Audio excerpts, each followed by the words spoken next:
abogado ni dating Pangulong Rodrigo Duterte, bumuelta sa International Criminal Court sa hindi nito pag-iimbestiga sa kaso ng mga patayan sa kasalukuyang administrasyon. Ang detalye balita mo, RH7, Henry Uri. Henry. Gusto lakay pineltahan ni Attorney Nicholas Kaufman, abogado ni dating Pangulong Rodrigo Duterte sa The Hague, ang International Criminal Court ICC hinggil sa hindi nga pag-iimbestiga nito sa kasalukuyang administrasyon sa malawakang pagpatay mula ng maupo si Pangulong Bongbong Marcos sa Malacanang. Sa confirmation of charges na naganap kahapon kay dating Pangulong Rodrigo Duterte, narito ang konkretong pahayag ni Attorney Kaufman. Here,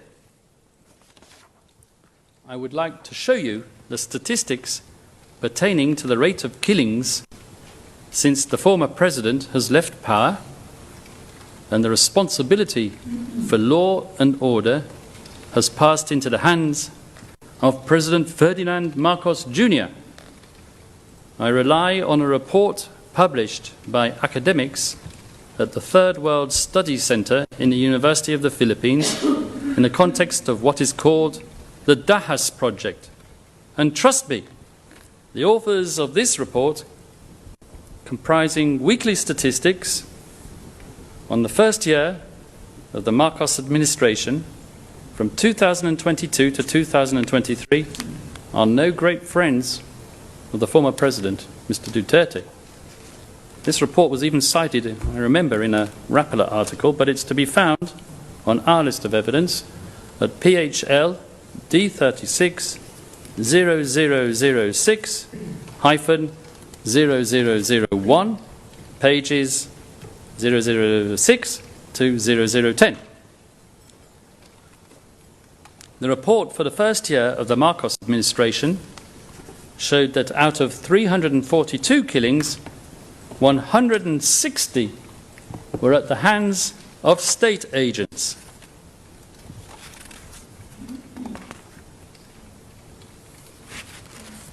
And the figures and the statistics just kept on rising, with the second year of the Marcos administration, 2023 to 2024, showing an increase in deaths at the hands of vigilantes, albeit a decrease in deaths at the hands of law enforcement officers, from 46.8% to 34%.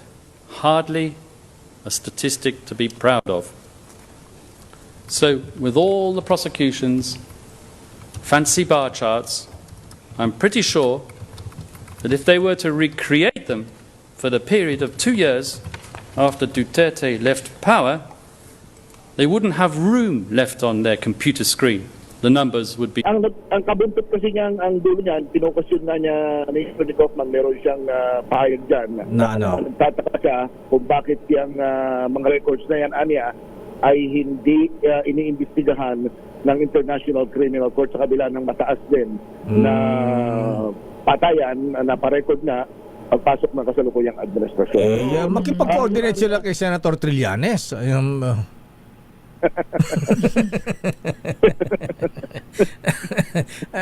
Kulang sa coordination eh. Saka papalit ang dollar. Ayan.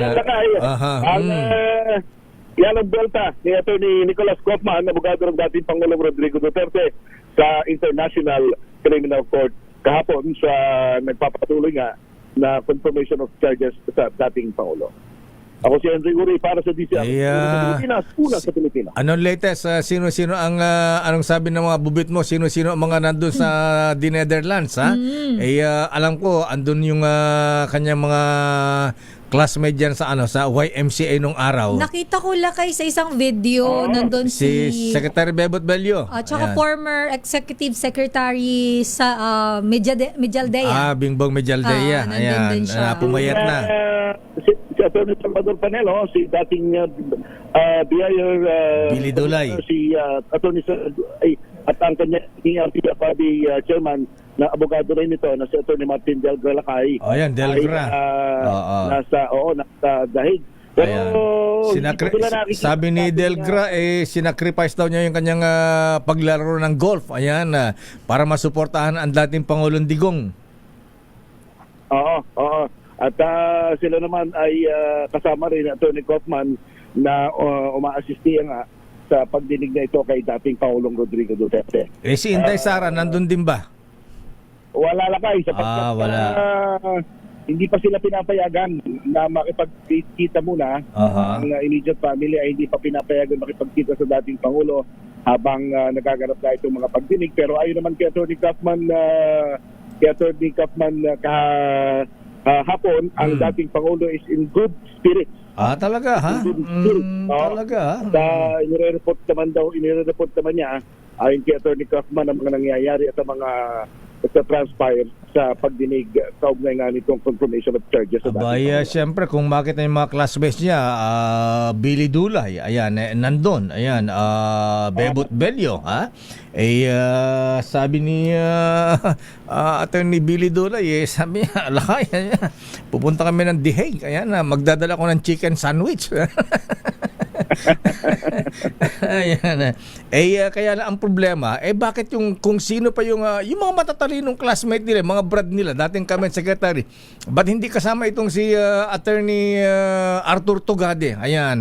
At saka yung valedictorian yata nila, yung naging Justice Secretary. Aguirre, cum laude yan. Cum laude. Pero ubos ang buhok sa kakaaral. Pati kasama si Secretary Aguirre. Justice Secretary, cum laude pa pala nila sa San Bedalo yan. Oo. Anyari? Oo, baka hindi na sumamalakay. At ang initial nga na inilabas ang mga nalistahan ay itong senator ni Bebot Bello.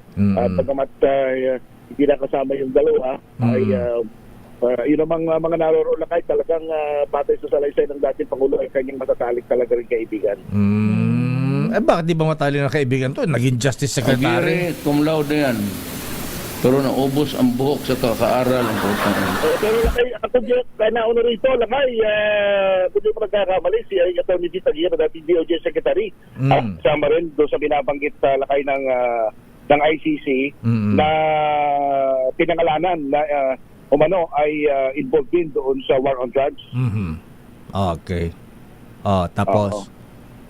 So, hindi pa lang natin malaman kung yung ba isa sa dahilan at posibleng dahilan, baka kaya hindi na rin sumama nga itong si Atty. Aguirre. Kasi pinangalanan nga pala siya na co-perpetrator daw laka. Ng ha? Ayan, bakit may maleta rin ba siya? Ayan. Maleta. Okay nga, Rod.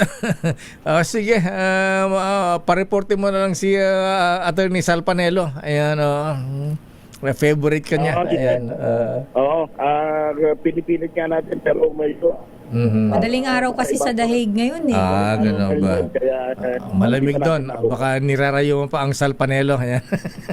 O kaya si Secretary Bello. Oo nga, ha? Matikas pa. Matikas pa. Ayan. Okay, basta gusto ko yung sapatos niyang gawa sa balat ng buhaya. Ayan. Okay nga, Rod. Maraming salamat, Henry Uri. Ako si Henry Uri para sa DCRH una sa Pilipinas. Una sa Pilipinas. May 3 million ako sa